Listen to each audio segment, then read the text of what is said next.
हमारी गौर साहब गुफ्तगू से तासुर मिल रहा था कि पीएमएलएन जो है वो प्रॉब्लम से दो चार है। प्राइम मिनिस्टर भी उनका फ्यूचर भी ठीक नहीं है। अमेरिका जा रहे हैं ऐसे वक्त में जब एक शख्स को पता हो कि उसकी जो पॉलिटिकल हैसियत है वो थोड़ी डावाडोल है, वो कितना क्रेडिबल होता है कि किसी दूसरे मुल्क से जाके अपने मुल्क की सलामती अमूर के हवाले से डिस्कस कर सके।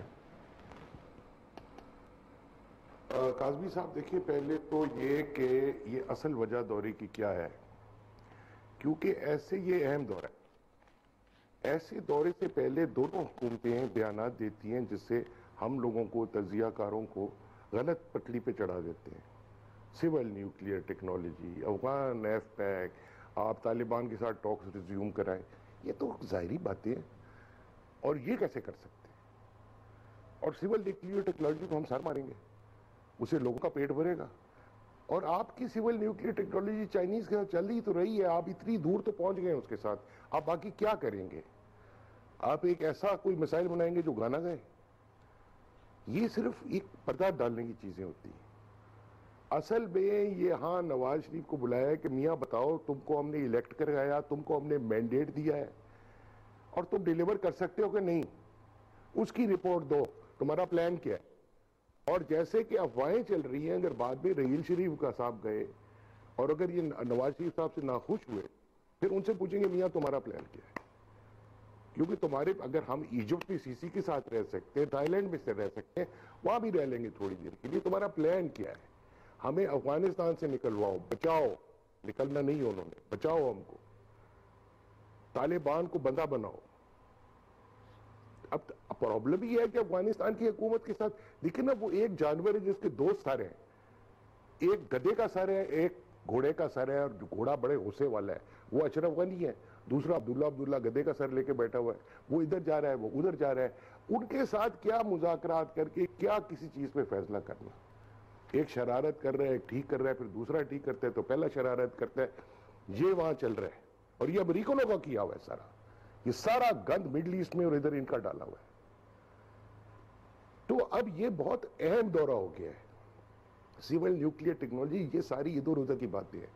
असल बात यह है, नवाज शरीफ ने अपनी परफॉर्मेंस का रिपोर्ट कार्ड देना है, और अगर वो सेटिस्फाइड नहीं हुए तो वो रहील शरीफ से बात करेंगे और कहेंगे तुम बताओ कैसे करो, और फिर वो फैसला करेंगे नवाज शरीफ ने रहना है कि नहीं रहना। जैसे उन्होंने फैसला किया था कि उसने आना है, उन्होंने इसी तरह फैसला करना है अब क्यों रहेगा कि नहीं रहेगा। ठीक है, आप मेरे साथ, इसलिए ये दौरा आया है। मैं आपकी इस राय के ऊपर राय लेना चाह रहा हूँ जनरल साहब। और हमारी गौर साहब ने तो जो कहा है कि जी परफॉर्मेंस रिपोर्ट देनी है जी। क्या नवाज शरीफ साहब को अमेरिका ने इलेक्ट कराया था? और जो हमारी गौर साहब कह रहे हैं जी कि बताएं प्लान क्या है, कारकर्दगी क्या है? एग्री करते हैं कि यही कुछ होने जा रहा है, या ये जो मीडिया में हम लोग हम जैसे ना तजर्बेकार साफी बोल रहे हैं वो ठीक कह रहे हैं? मैं थोड़ा सा इख्तलाफ करने की जरूरत करूंगा। मैं ये भी नहीं कहूँगा कि उनको अमेरिका ने इलेक्ट कराया है। देखो, पाकिस्तानी अवाम ने उनको इलेक्ट किया है। थोड़ी बहुत गड़बड़ ज़रूर हुई इलेक्शन में, वो ठीक है अपनी जगह पे। और मेरा ख्याल है कि जो मेन सब्जेक्ट इस वक्त सब्जेक्ट ऑफ डिस्कशन होगा ये न्यूक्लियर, उन्होंने अपने मुंह से कह दिया है कि इसका कोई चांस नहीं है, तो अभी और क्या हमें मतलब है मार के बताएं कि इसका चांस नहीं है? अभी इनसे अफगानिस्तान के बारे में बात होगी कि अफगानिस्तान में हमारा किरदार क्या है, और ये अमेरिका को भी क्लियर होना चाहिए और अफगानिस्तान को भी क्लियर होना चाहिए कि Pakistan has a role in Afghanistan. अगर वो अफगानिस्तान भी ये सोचेगा, आपने देखा है भी अशरफ गनी साहब ने भी, जिन्होंने को घोड़े का सर कहा, वो उन्होंने अब जुबान वो बोलनी शुरू कर दी है जो करजाई बोलता था। पहले शुरू में बड़ा अच्छा था पाकिस्तान के साथ, अभी उन्होंने करजाई की जुबान बोलनी शुरू कर दी है। उनको समझने की जरूरत यह है कि अगर प्रॉब्लम्स हैं पाकिस्तान और अफगानिस्तान के दरमियान, और कुछ दहशतगर्द इधर से उधर जाते हैं या उधर से इधर आते हैं, ये अमेरिका के स्पोक्स पर्सन ने भी कहा कि यहां से चूंकि पाकिस्तान ने ऑपरेशन किया, ऑपरेशन की तारीफ भी की, और वो कहा जी वो दहशतगर्द उधर चले गए हैं। तो इज इट आवर रिस्पॉन्सिबिलिटी? अगर उधर चले गए हैं तो उन्होंने उनका बंदोबस्त करना है। क्या हम अफगानिस्तान में जाके उन दहशतगर्दों से लड़ेंगे? नहीं तो आप फिर लेकिन बात अफगानिस्तान के अंदर आप रोल, मैं कह रोल ये है कि हमें आपस में कोऑर्डिनेशन करनी पड़ेगी। ये हमसाया मुल्क हैं, आप एक दूसरे को चूज नहीं कर सकते, आप हमसाए हैं। दहशतगर्दी दोनों का प्रॉब्लम है और ये इंटरडिपेंडेंट है, इधर की दहशतगर्दी और उधर की दहशतगर्दी। अगर ये कोऑर्डिनेट करके दहशतगर्दों के खिलाफ कार्रवाई करेंगे तो कामयाब होगी। अच्छा, सवाल का दूसरा हिस्सा जो उन्होंने कहा जी कि अगर नवाज शरीफ साहब प्लान नहीं दे सके तो फिर रईस शरीफ साहब से पूछा जाएगा जी व्हाट इज योर प्लान। देखिए ये तो एक मेरा ख्याल में देखिए ये दौरे तो ये होता है, इस तरह होता है। मैं आई डोंट थिंक सो, मेरा नहीं ख्याल कि ये होगा। ये दौरा अभी आपने देखा कि नवाज शरीफ साहब ने इनसे मुशावरत की है जाने से पहले, तो ये वहां जो है वो एक स्टांस लेंगे और हमें अपने नेशनल इंटरेस्ट को देखना चाहिए। अमेरिका के बारे में ये हुमायूं गौर साहब ने बिल्कुल ठीक कहा कि वो तो बुराइयों की जड़ है। देखिए we have to be very careful. और हेनरी किसिंगर ने नहीं अपनी किताब में लिखा कि हमारी दुश्मनी जो है बड़ी खतरनाक है। सॉरी मैं फिक्र मुकम्मल कर लूंगा बजा कि उन्होंने कहा जी हमारी दोस्ती जो है वो बड़ी दुश्मनी खतरनाक है, लेकिन दोस्ती उससे भी ज्यादा खतरनाक है। अमेरिका की ना दोस्ती अच्छी ना दुश्मनी अच्छी पॉइंट ऑफ व्यू है। आखिरी 2 मिनट है। हुमायूं गौर साहब ने बड़ी अच्छी बात की जी। वो कहते जी कि एक गधे का सर, एक घोड़े का सर है और एक गधे का सर है, और एक और हमारे नेबर हैं जिनके कंधों पर शायद गाय का सर है, वो है मोदी साहब। उनकी सरकार इक़्तिदार में क्या आई, मुसलमानों समेत भारत में तमाम अक़लियतों पर जिंदगी तंग होकर रह गई है। बाबरी मस्जिद हो या गाँव माता के नाम पर मुसलमानों का कत्ल हो, गजल गायक गुलाम अली का कंसर्ट रुकवाना हो या समझौता एक्सप्रेस को मनसूख कराना हो, इंडिया हमेशा और खासकर जब से मोदी साहब आए हैं ये बेइसी का वो सबूत दे रहे हैं कि जिसकी मिसाल नहीं मिलती।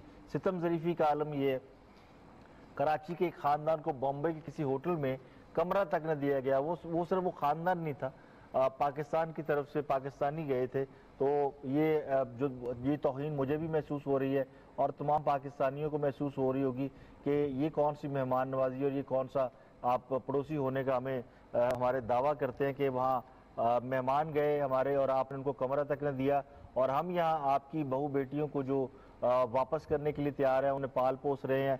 मैं गीता की मिसाल दे रहा हूँ जो यहाँ पे जिसके लिए पूरा पाकिस्तान कोशिश कर रहा है कि वो अपने माँ बाप से मिले और हर एक उसको टेक केयर कर रहा है, और आप वहाँ पे हमारे किसी भी फैमिली किसी भी पाकिस्तानी को कमरा तक देने के लिए तैयार नहीं है जी। अमेरिका इसी हफ्ते उन्होंने जाना है, मुलाकात होनी है नेक्स्ट वीक में बराक ओबामा साहब के साथ, और पाकिस्तान और भारत के दरमियान मशीर बराए कौमी सलामती की सतह पर बातचीत के इम्कान भी पैदा हुए हैं। जो सोर्सेज कहते हैं जी कि मुमकिना पाक भारत बातचीत दोनों ममालिक के मशीर बराए कौमी सलामती की सतह पर हो सकती है। ताहम अगर इस प्लेटफॉर्म पर यह बातचीत ना हो सकती तो जनूब एशियाई जौहरी ममालिक बैक चैनल डिप्लोमेसी का आगाज़ भी कर सकते हैं, जिसका मकसद भी बाज़ाब्ता मुज़ाकरात की राह हमवार करना होगी। प्राइम मिनिस्टर 20 अक्टूबर को वाशिंगटन पहुँचेंगे और पाक अमेरिका ताल्लुकात के हवाले से इस दौरे को सफारती हलकों ने खुसूसी अहमियत दी हुई है, और इस सूरत हाल पर भारतीय लाबी जो है वो काफ़ी परेशान है और उन्होंने अपनी एक्टिविटी तेज़ कर दी है। इस दौरे के हवाले से जनरल साहब 2 बड़ी अहम बातें हैं। एक तो जो अमरीकी अखबारात है, गैर मुल्की अखबारात है, वो कह रहे हैं जी पाकिस्तान के साथ कहीं गुफ्तगू चल रही है।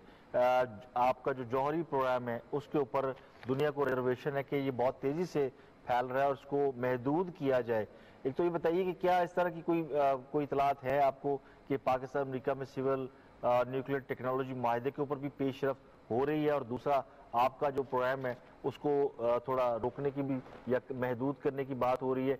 ये दोनों बातों के ऊपर क्या रिएक्शन क्या हो सकता है? और देखें कल अमेरिकन फॉरेन ऑफिस ने अल्ल ऐलान ये कहा, उनके स्पोक्स पर्सन ने, व्हाइट हाउस ने कहा कि उन्होंने कहा कि जी सिविल न्यूक्लियर टेक्नोलॉजी का मुआहदा होने का कोई चांस नहीं। दूसरा उन्होंने कहा कि पाकिस्तान के nuclear programme, military nuclear programme की सिक्योरिटी पर बातचीत होगी। इसमें साथ ही उन्होंने कहा कि हमें यकीन है कि वो रियलाइज करते हैं और इसके बड़े हिफाजती इंतजाम हैं, ये है वो है। यानी डूबियस स्टेटमेंट दे दी, एक तरफ तारीफ भी कर दी सिक्योरिटी अरेंजमेंट्स की, दूसरी तरफ थोड़ा सा एक दाना भी फेंक दिया कि इसकी सिक्योरिटी पर बातचीत होगी।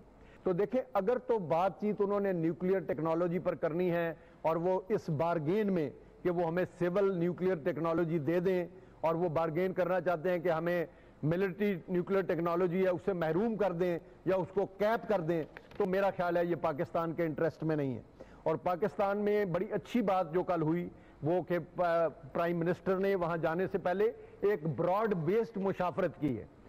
आर्मी चीफ के इन्वॉल्व, ये हर जगह होता है, ये पाकिस्तान में नहीं है कि आर्मी चीफ से की जाती है, ये हर मुल्क में जब आप सिक्योरिटी की बात करेंगे, अफगानिस्तान की बात करेंगे, न्यूक्लियर वेपन्स की बात करेंगे, तो मिलिट्री को ऑन बोर्ड लेना पड़ता है। उनसे बातचीत की, फॉरेन ऑफिस से बातचीत की।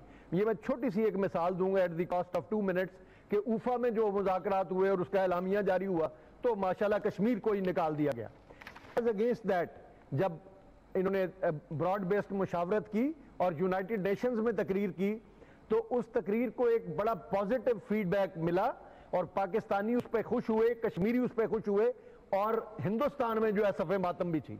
तो मैं समझता हूं कि जब ब्रॉड बेस्ड मुशावरत से आप चलते हैं और आपका एम ये होता है कि हमने पाकिस्तान के हक में बात करनी है, पाकिस्तान के इंटरेस्ट में बात करनी है, तो फिर हमें किसी खौफ की जरूरत नहीं है। हमें उनके कोई सिविल न्यूक्लियर टेक्नोलॉजी नहीं चाहिए if it is at the cost of our national interest. हमें सबसे ज्यादा अपने नेशनल इंटरेस्ट को वॉच करना होगा and president and the prime minister has to be very careful.